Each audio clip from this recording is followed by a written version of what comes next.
नमस्कार दोस्तों, कैसे हैं आप। बालकांड व अयोध्याकांड के बाद आता है अरण्यकांड। इस वीडियो में अरण्यकांड के बारे में जानकारी दी जाएगी।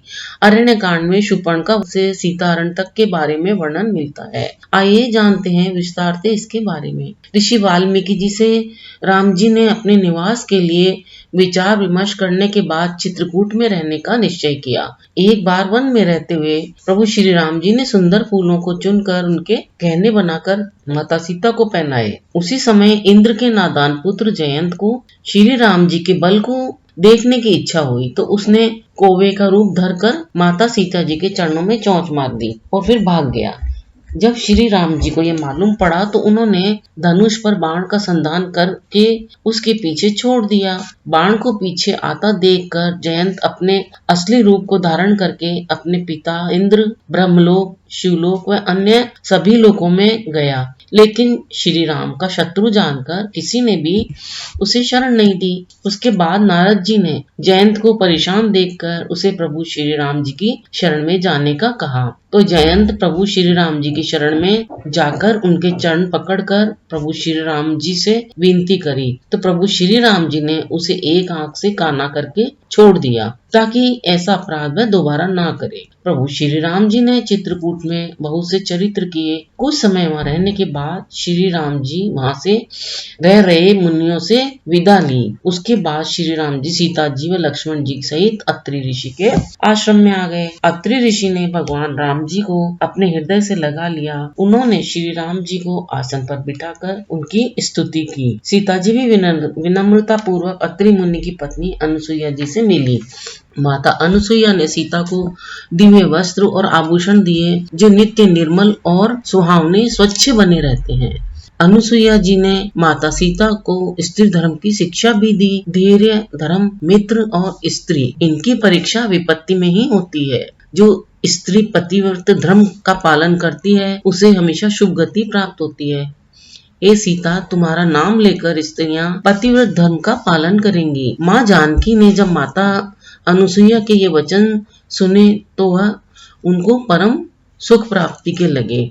उसके बाद श्री राम ने अत्रि ऋषि से विदा ली और श्री राम, सीता और लक्ष्मण आगे वन में चले। रास्ते में राम जी ने विराट नामक राक्षस का भी वध किया और उसे उसके परम धाम पहुंचाया। उसके बाद श्री राम जी ने श्रभंग ऋषि से भेंट की। श्रभंग मुनि केवल भगवान राम के दर्शन की कामना से ही वहाँ निवास कर रहे थे। जब इनकी राम जी से दर्शनों की अभिलाषा पूर्ण हो गई तो श्रभंग मुनि ने अपने शरीर को योगाग्नि से जला डाला और ब्रह्मलोक की ओर गमन कर दिया।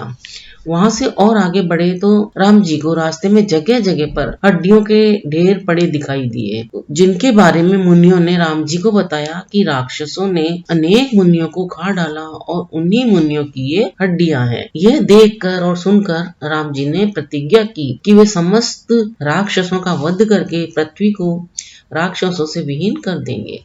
राम जी और आगे बढ़े और पथ में सुतीक्ष्ण, अकस्य आदि ऋषियों से भेंट करते हुए उन्होंने भाई लक्ष्मण व माता सीता के साथ दंडक वन में प्रवेश किया, जहाँ पर उनकी भेंट जटायु से हुई। श्री राम जी ने पंचवटी को अपना निवास स्थान बनाया। पंचवटी में रहते समय एक बार रावण की बहन शूर्पणखा ने आकर राम जी से प्रणय निवेदन किया। तब राम जी ने यह कहकर कि वे अपनी पत्नी के साथ यहाँ हैं और उनका छोटा भाई अकेला है, उन्होंने लक्ष्मण की ओर उसे भेज दिया। लक्ष्मण जी ने उसके प्रणय निवेदन को अस्वीकार करते हुए शत्रु की बहन जानकर उसके नाक कान काट दिए। शूर्पणखा इससे क्रोधित होकर खरदूषण के पास गई और उनसे सारी बात बताकर बदला लेने का कहा और उनसे इस बारे में सहायता करने का बोला, तो खरदूषण दोनों अपनी सेना के साथ लड़ने के लिए आ गए। लड़ाई में राम जी ने खरदूषण और उसकी सेना का संहार कर डाला। तब शूर्पणखा ने जाकर अपने बड़े भाई रावण से शिकायत करी। रावण ने बदला लेने के लिए मायावी मारीच को स्वर्ण मृग बनाकर भेजा, जिसको देखकर सीता जी ने उसकी छाल की मांग कर दी। राम जी सीता जी के कहने पर उसकी छाल लेने के लिए लक्ष्मण जी को माता सीता की रक्षा की आगे देकर स्वयं स्वर्ण मृग रूपी मारीच को मारने के लिए उसके पीछे चले गए। मारीच राम जी के हाथों मारा गया, पर मरते समय मारीच ने राम की आवाज बनाकर हे लक्ष्मण का क्रंदन किया, जिसे सुनकर सीता जी के मन में आशंकावश यह विचार आया कि राम जी कहीं संकट में तो न है, इसीलिए उन्होंने लक्ष्मण जी को राम के पास भेज दिया। लक्ष्मण जी के जाने के बाद सीता माता को अकेला पाकर रावण ने छल पूर्वक उनका हरण कर लिया और अपने साथ लंका ले गया। रास्ते में जटायु ने सीता जी को बचाने के लिए रावण से युद्ध किया, पर रावण ने उसके पंख काटकर उसे अधमरा कर दिया और जिससे वह नीचे आकर पृथ्वी पर गिर पड़ा।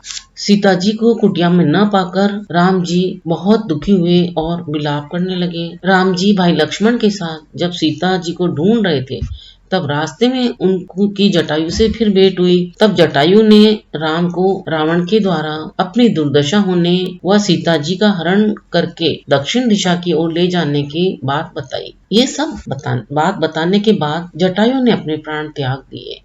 भगवान राम ने उसका अंतिम संस्कार करके उसे मोक्ष प्रदान किया। उसके बाद राम जी पुनः सीता माता की खोज में सघन वन के भीतर आगे बढ़े। रास्ते में राम जी ने दुर्वासा ऋषि के श्राप के कारण राक्षस बने गंधर्व कबंध का वध करके उसका उद्धार किया। उसके बाद वह शबरी के आश्रम पहुँचे, जहाँ पर उसके द्वारा दिए गए झूठे बेरों को उसकी भक्ति के वश में होकर श्री राम जी ने खाए। शबरी ने जैसे ही श्री राम भगवान को देखा, उनके चरणों में गिर पड़ी और बोली, हे प्रभु, आप आ गए, मैं तो कब से आपकी प्रतीक्षा कर रही थी। राम जी तब बोले, मुनिवर्या, क्या आप हमें हमारी सीता का पता बता सकती हैं? तब शबरी बोली, प्रभु जी, सीता जिस राक्षस के पास है उसका पता पास के पहाड़ पर रहने वाले वानर राज सुग्रीव ही आपको बता सकते हैं। हे रघुनाथ जी, आप पंपा नामक सरोवर जाइए, वहाँ आपकी सुग्रीव जी से मित्रता होगी। हे देव, हे रघुवर, वह आपको सब हाल बता देगा। ये धीर बुद्धि, आप सब जानते हुए भी मुझसे पूछते हैं। बार बार प्रभु के चरणों में सिर नवाकर शबरी ने प्रेम सहित सब कथा बताई। सब कथा कहकर भगवान राम के मुख के दर्शन कर शबरी ने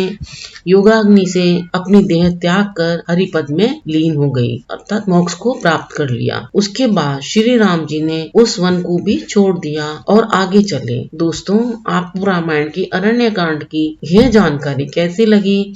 अपनी राय अवश्य बताएं। आपको जानकारी अच्छी लगी हो तो आगे शेयर करें, वीडियो को सपोर्ट और सब्सक्राइब भी कर लें। अगला वीडियो किष्किंधा कांड का होगा, आप देखना ना भूलें उसे। अपना अमूल्य समय देकर वीडियो देखने के लिए आपको बहुत बहुत धन्यवाद।